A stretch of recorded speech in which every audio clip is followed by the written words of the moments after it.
Hi, before I get started in attempting to teach you how to play this game, I just want to suggest a couple things. One, check SierraMadre.com or SierraMadreGames.com, whatever the Sierra Madre site is, to find the living rules. Those will be a big help to you in learning the game.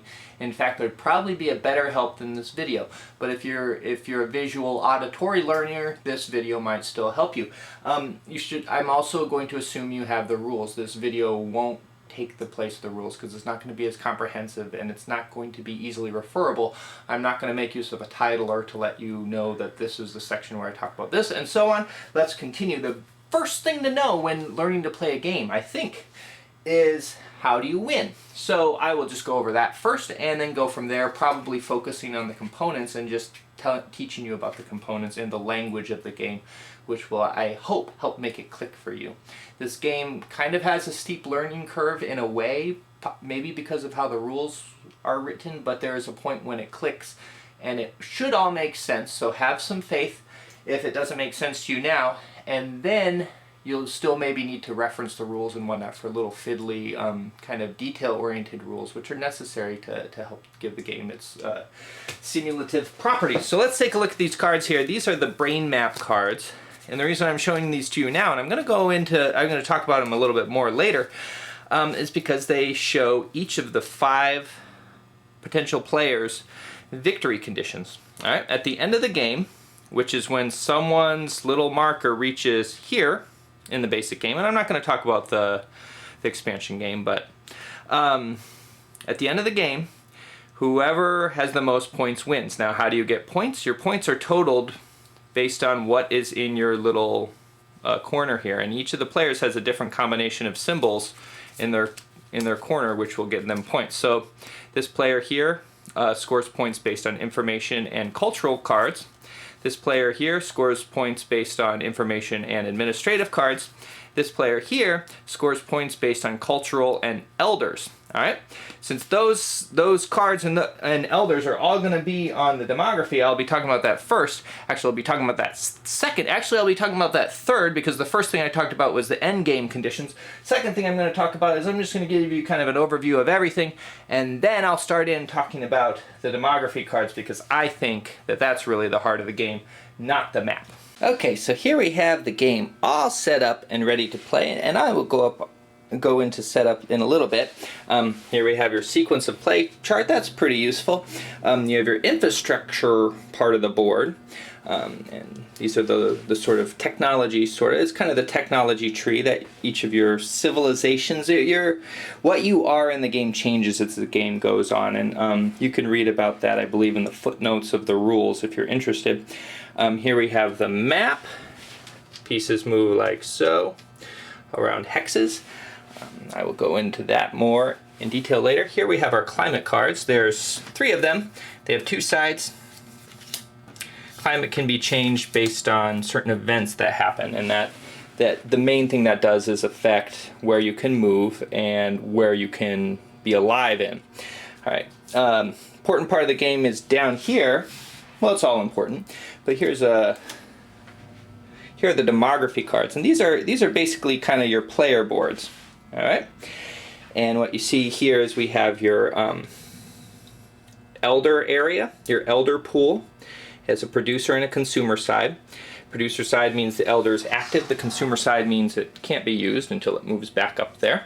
Right, here you have your brain map card. I already showed you the reverse side of that earlier when I was talking about the goal of the game. And here we have your innovation and your population tracks. And then finally, your repertoire, which is going to hold your public cards. These are the cards. These cards have other effects, but they're also what certain players will score points on. So if you score points on I cards, I symbols, it's going to be the cards that are in the I section of your repertoire. All right. Each player has 24 cubes, and those cubes are going to be in, I guess, 6 different possible locations. One is the infrastructure track. One is on the map.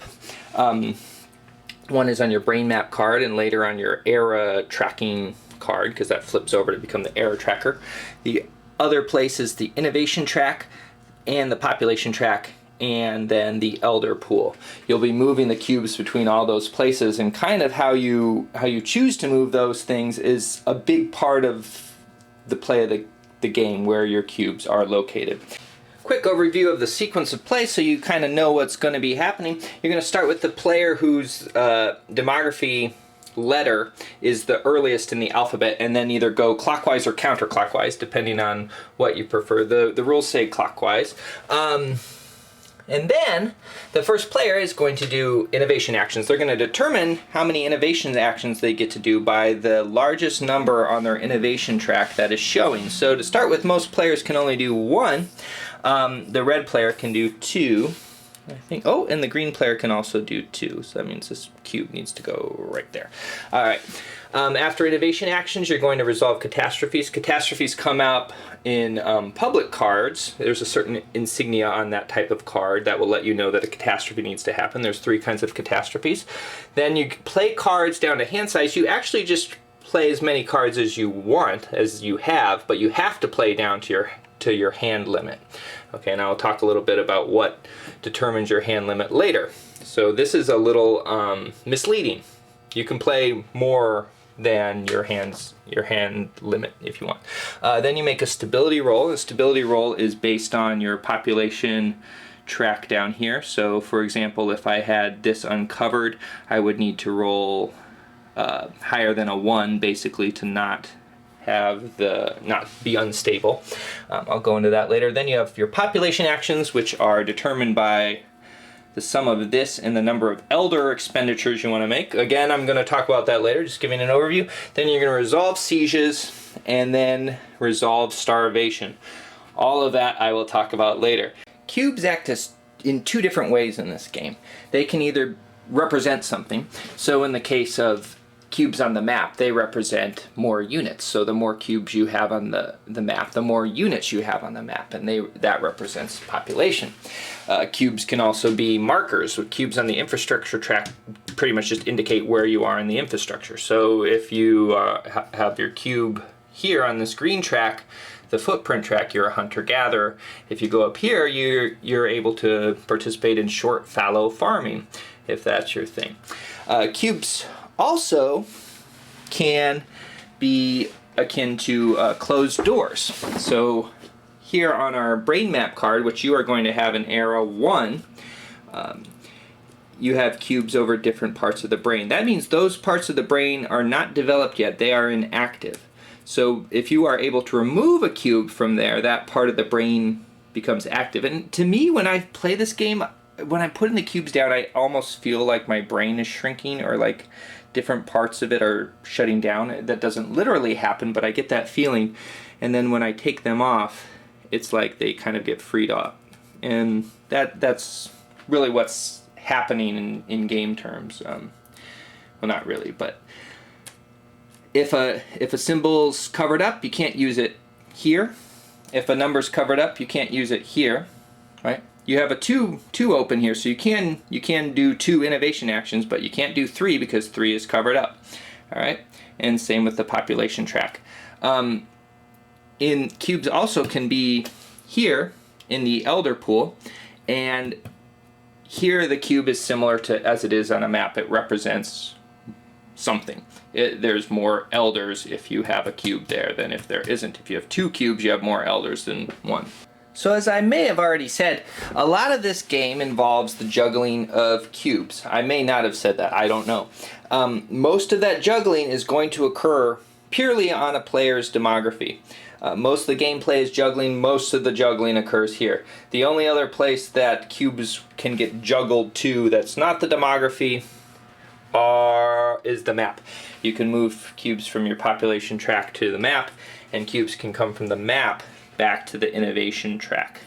I don't think there are any occasions where the cube will move from the map to the population track, and I don't think there are any instances where the cube can move from the innovation track to the map. So cubes, so there's a sort of cycle that things can go on, and there are some arrows here that kind of help you understand the cycle.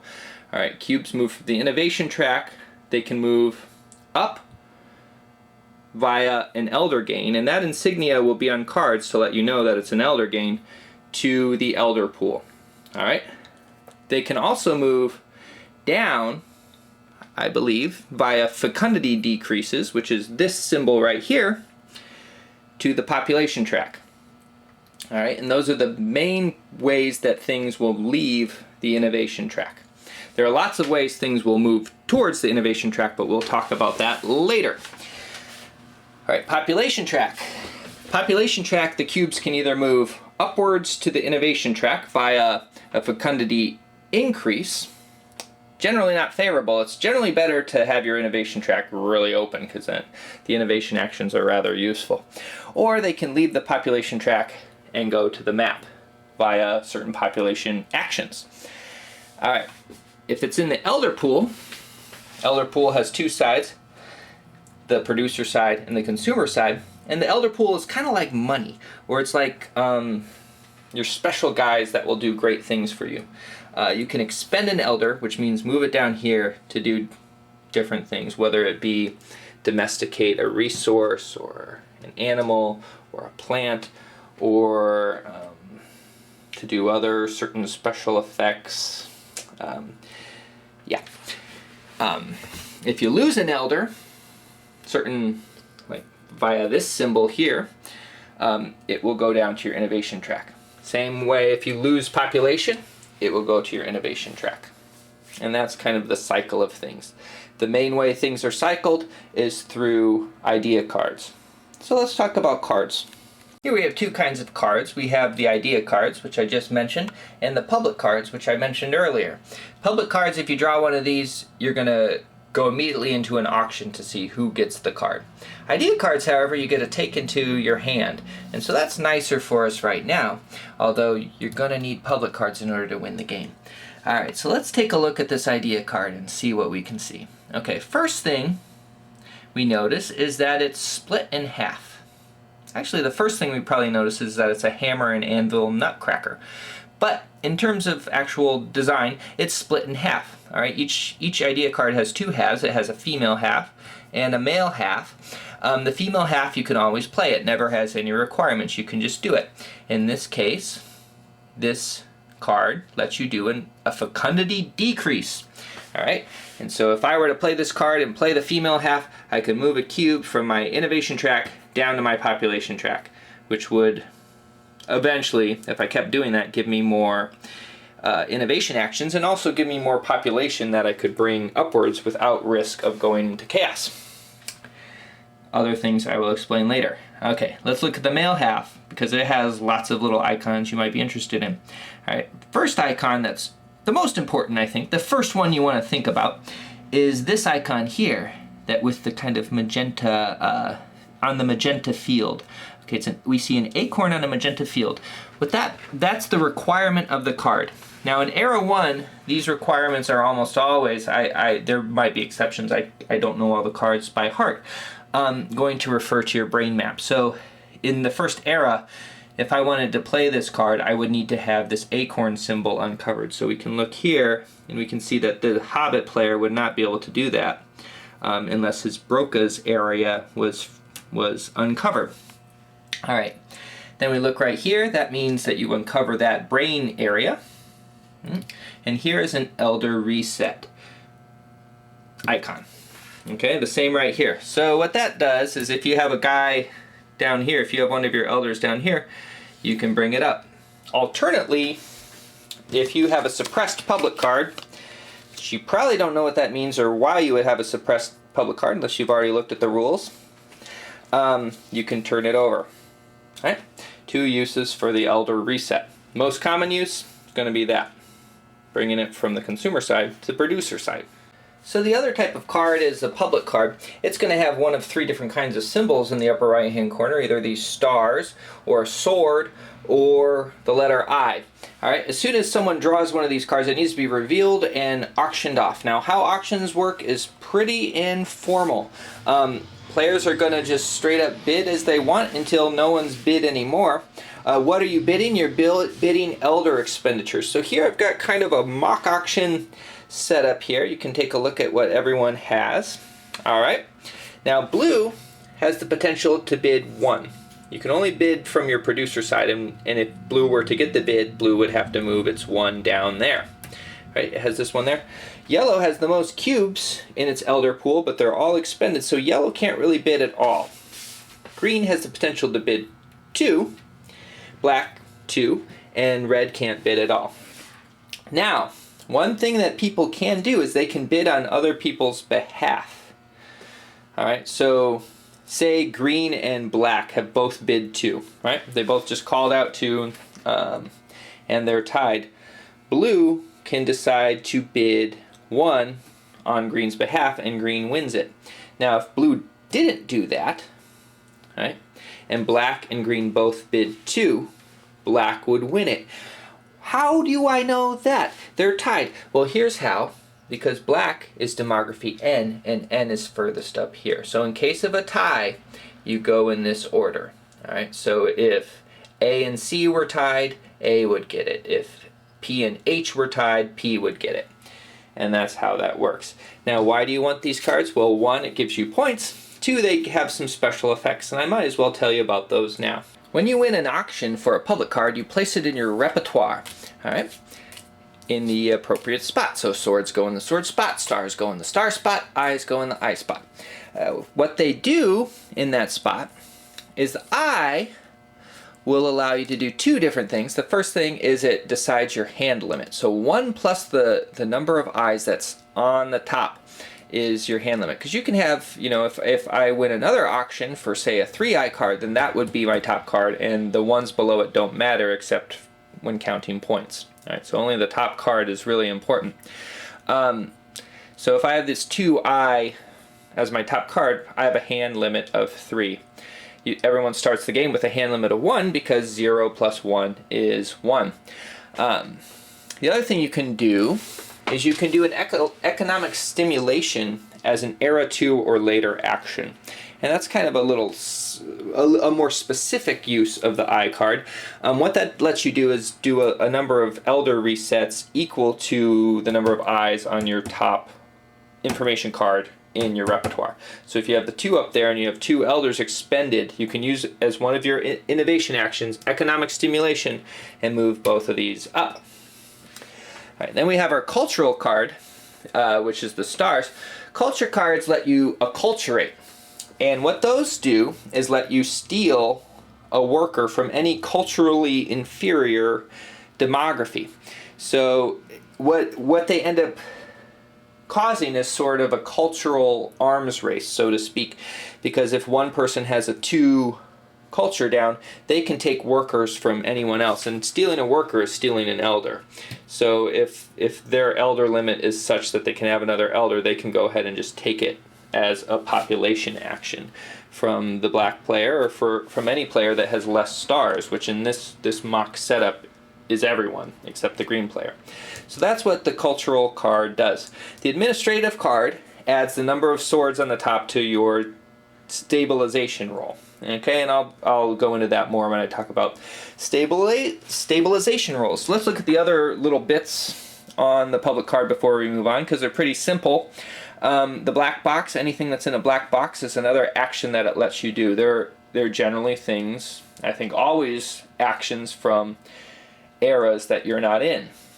So for example, if you're in era 2 or later, you can't do any of the era 1 actions anymore unless it's in the black box on one of your top cards. Alright?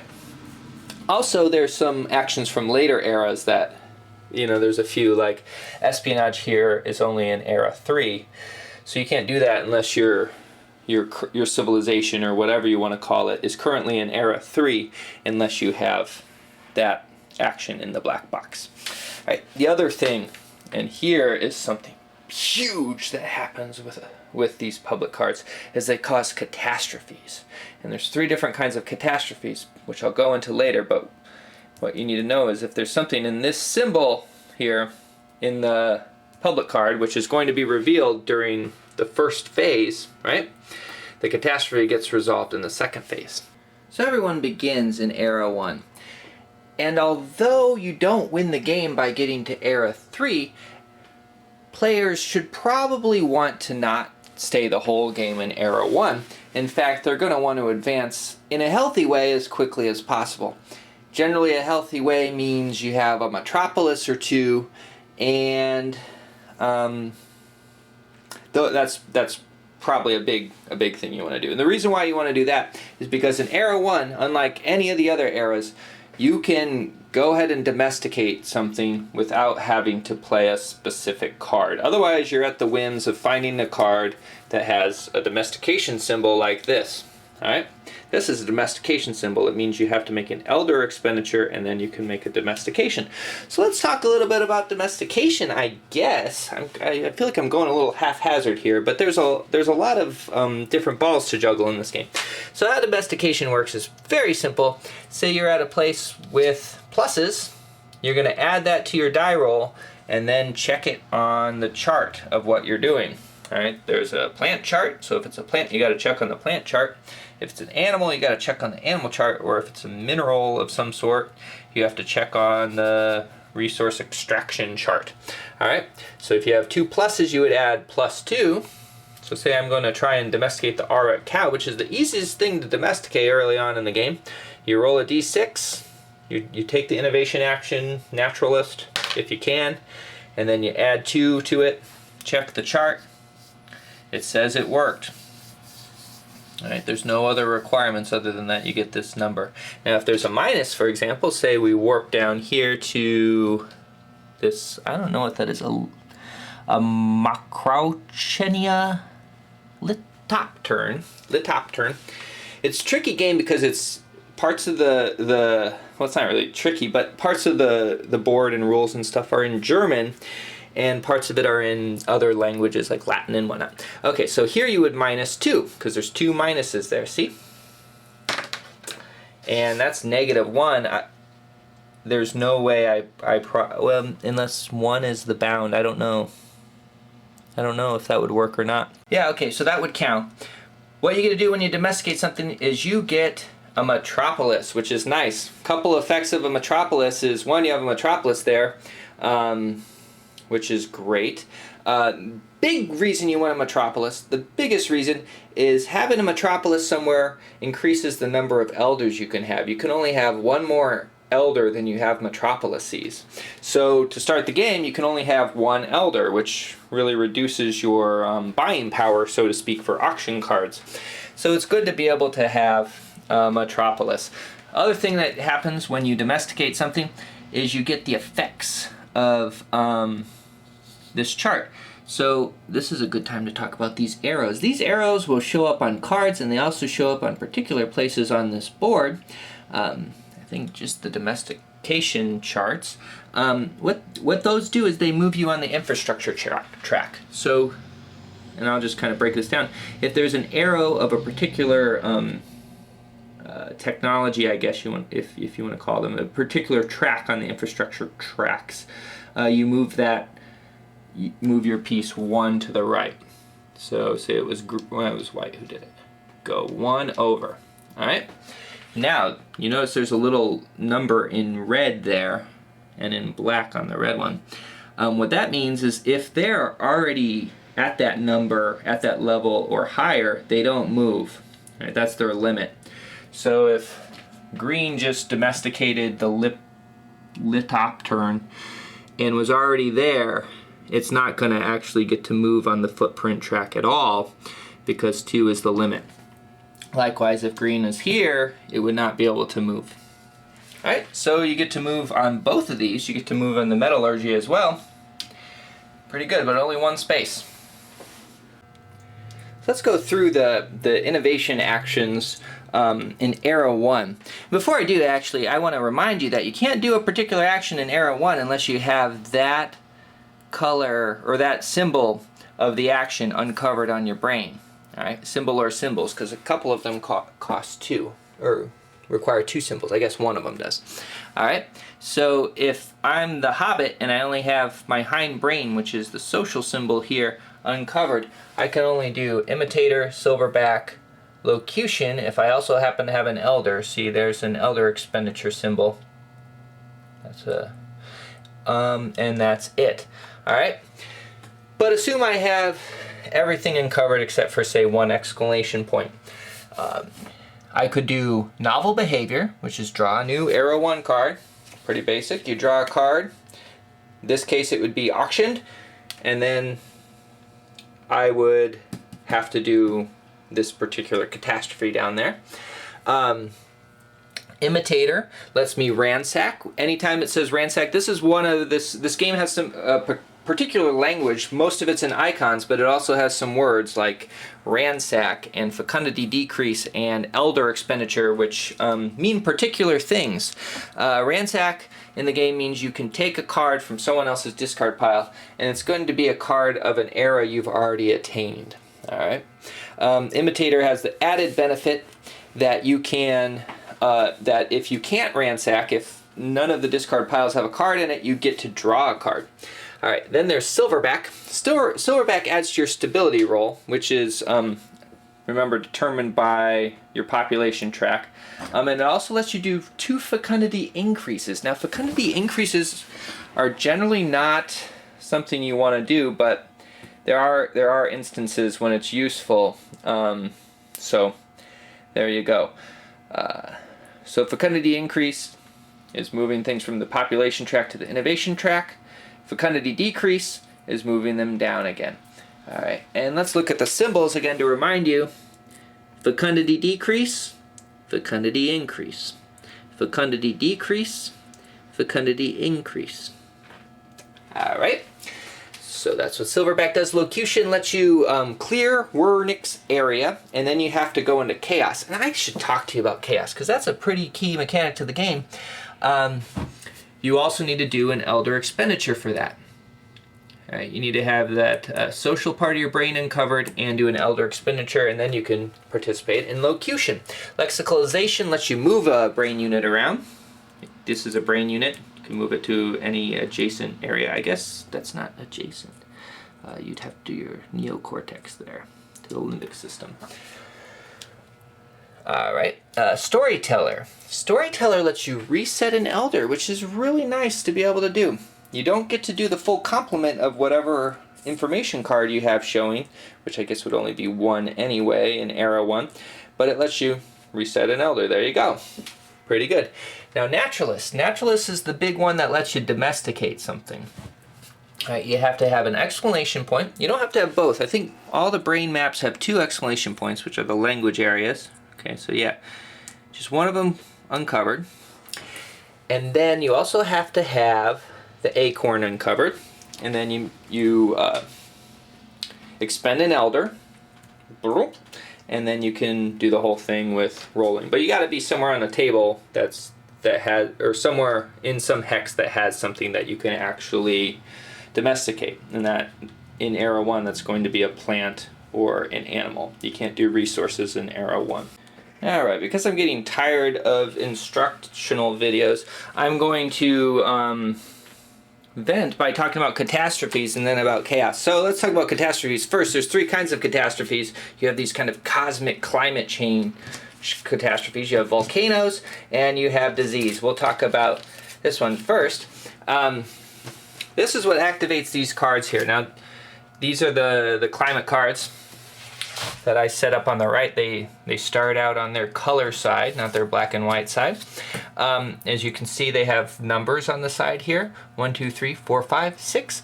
And they're going to affect the map and what's accessible to you. And they're also potentially going to cause some losses. If you're on the wrong kind of climate when it changes, or in the wrong kind of area when the climate changes, you could lose a cube.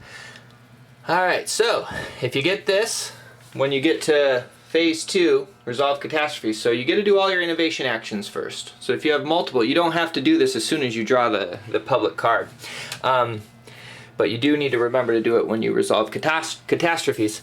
If you get this symbol, you got to roll the die.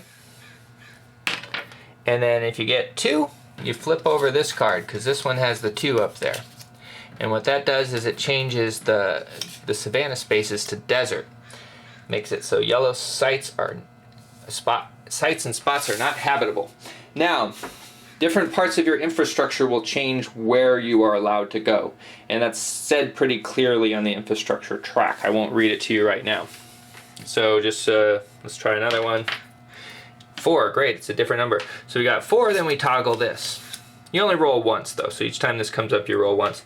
And then generally, I think there are a few climate changes in the later eras, but most of them are in Era 1. So in Era 1, things are going to be changing, and then the world kind of stabilizes, which makes sense because civilization starts to go forward, which is harder to do if things are unstable. But we'll talk about stability later, at least cultural stability. All right, so here we have volcano. Volcano is very simple. Anything in the volcano hex is lost. So if this green hobbit over here is in Yellowstone somehow, I think it's really hard to make that happen. I don't even know if it's possible. Maybe it is if you have particular climate and then it changes, and then I don't know.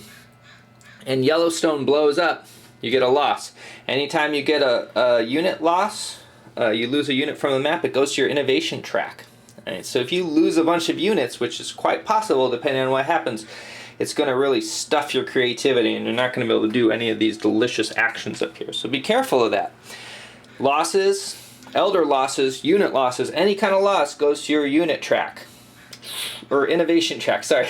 Any kind of unit loss, be it an elder unit or a map unit, goes to your innovation track. Any kind of unit loss goes to your innovation track. Alright, final kind of catastrophe is the disease. Alright, disease. First thing you should know about disease is if you're on the immunization track at the point of the bound limit there, that's what that number in the black is called, the bound limit, the disease does not affect you. Alright, so you don't need to worry about it. However, if you're not, first thing that happens, or one of the things that happens, is you get to move 1 over. That's great. Because you got disease, you get better at being immune to disease. Okay? You're also going to lose some things, and I'm going to look this up real quick in the rules just to be thorough. All right, you get 1 elder loss. Oh, and here's a good time to talk about this. Anytime you get an elder loss, you can take it from the top or the bottom. You can take an expended elder and lose it. Remember, anytime you lose a unit, be it an elder or a map unit, it goes to your innovation track. 1 elder loss, and then you also get 2 fecundity increases. So disease really stuffs your creativity too. It's gonna put 3 blocks down on your innovation track. Also affects 1 neighbor of your choice. Neighbor is anyone in your hex or in a hex next to yours.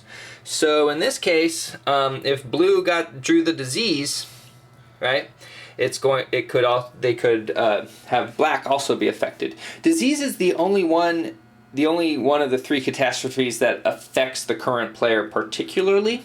Volcano is going to blow up anyone who's in the volcano's radius, I guess, and the climate change affects everyone as well. So if you get a calamity on your turn, don't get too stressed out. And disease isn't even the worst thing because it does increase your immunology, and there's some nice things in there in terms of moving around the map that don't necessarily have to do with diseases directly.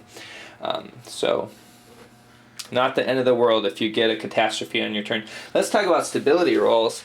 Stability rolls are key to the game. Alright? Key. Because it's one of the main ways you're going to advance. And one of the main ways that the game could be considered to be unfair. Alright, so let's take a look at this track here. Our Hobbit guy is no longer a Hobbit guy, he's now a human, or a human in the more conventional sense, and has placed his cube there. Okay, because that's what happens after you clear your brain. You go into Era 2, you flip this over, oh yeah, where did these go? Oh yeah, when these leave your brain map, they go to your innovation track as well. Okay, you flip this over, you put the final cube on here as a little marker, and then the cube here is used kind of like the cubes on there. It's just kind of to track where you are. It's no longer a door.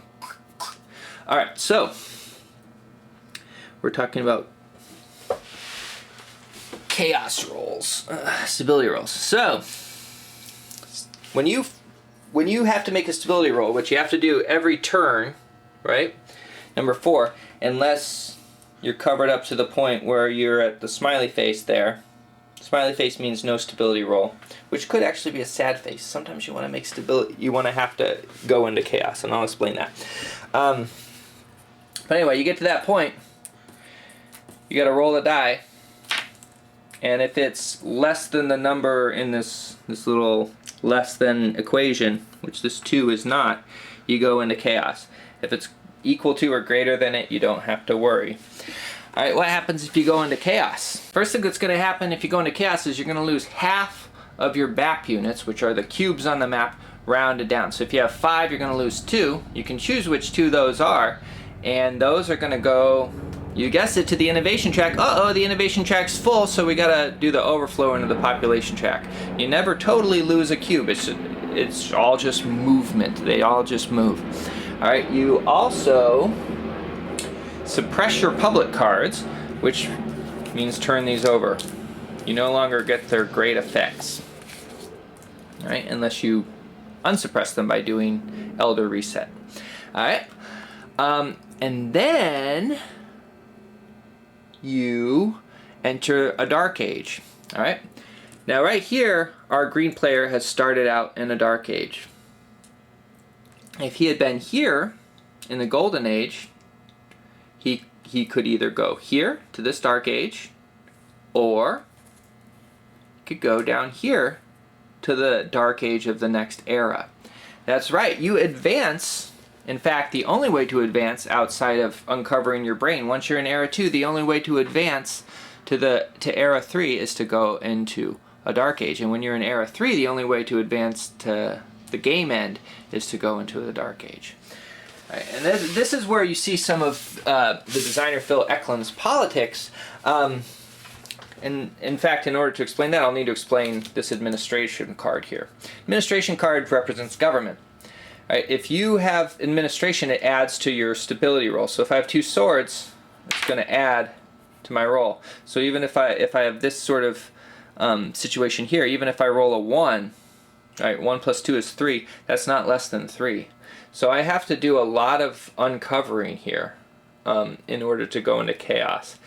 And it's kind of bad. It can really stuff your innovation by having to do that. So certain players have to get administration cards in order to get points. They can get culture cards too, but it's, you know, in order to get all the points you need, you're probably going to need to get both. These points are going to make it actually harder for you to advance in a way. Sometimes administration cards can be helpful because you don't want to go into chaos. Like if you're in a Dark Age, it's generally not good to go into chaos. If you're in a Golden Age, however, especially this Golden Age, not necessarily this one, you might not want the game to end yet. If you're in this Golden Age, it's great to go into chaos because then you're, boom, in Era 3, you're drawing Era 3 cards, which are generally more potent. Forgot to mention, the final thing that happens when you go into chaos is your turn ends. And that can make things especially bad because, say we're in a situation like this, right, and you've used all your maps and you got your map units are all out so that you could go into chaos because you have this administration card that makes it harder for you to go into chaos, right? But you wanted to go into chaos so you could get to Era 3. All right, your turn ends right away. So then you're just going to have it, everyone else is going to get a turn, right? Then you're going to just have innovation actions, basically, and card play in order to get enough units down here so you don't go into chaos right away. So if you go into chaos right away, you're going to lose a bunch of units again, your turn's going to end again, and it's just not going to be fun, right? Whereas if you don't have to deal with administration cards, oh, and this card's going to be suppressed suddenly, right? So then you're stuck with, you know, anything less than a 5 is going to make you go into chaos. So it can be harder to win if you have administration cards as one of your point requirements. And I think it's just important to understand that up front, that the game isn't necessarily meant to be fully balanced in the way that some games are. It's meant to simulate kind of the game designer's idea on how the game, on how the world works in a way. But I won't talk anymore about this because this is instructional and not a review. Since we have these cards flipped over, and we've kind of uncovered our brain and moved on. Let's take a look at this card here. The Era Track. So basically, you're going to start out in a Dark Age, and you can't move into the Golden Age until you've met the requirement here. Okay, and these are requirements from the infrastructure track. Pretty straightforward. You have to have 1 in boats and 1 in energy in order to go in the Golden Age. Once you have that, boom, you're up there. That's nice. Golden Age is nice because then when you go into Chaos, you get to advance. If you're in the Dark Age and you go into Chaos, you don't get to advance. I want to point out that everyone has a different Golden Age requirement. And that's exhausting, so that'll do it for this instructional video. I'm going to do another one. What we covered in this one was cube movement, cube juggling, catastrophes. We covered bound limits, what that meant. Remember the little arrow with the thing? Losses, where they go. Fecundity increase, fecundity decrease. Ransacks, we went over the Era 1 innovation actions. Kind of gave an overview of the different components, the different areas, talked about stability rolls. Next time we're going to focus a lot more on actual movement on the map. Probably go over again the idea cards and some of the insignias on there, because those are always important to understand. There's a couple we didn't go over, namely Cultural Diffusion and Barbarian Raids, so look forward to that.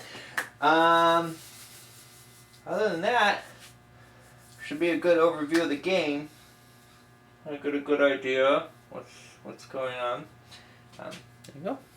Oh, we'll need to talk about slavery and sieges and yeah.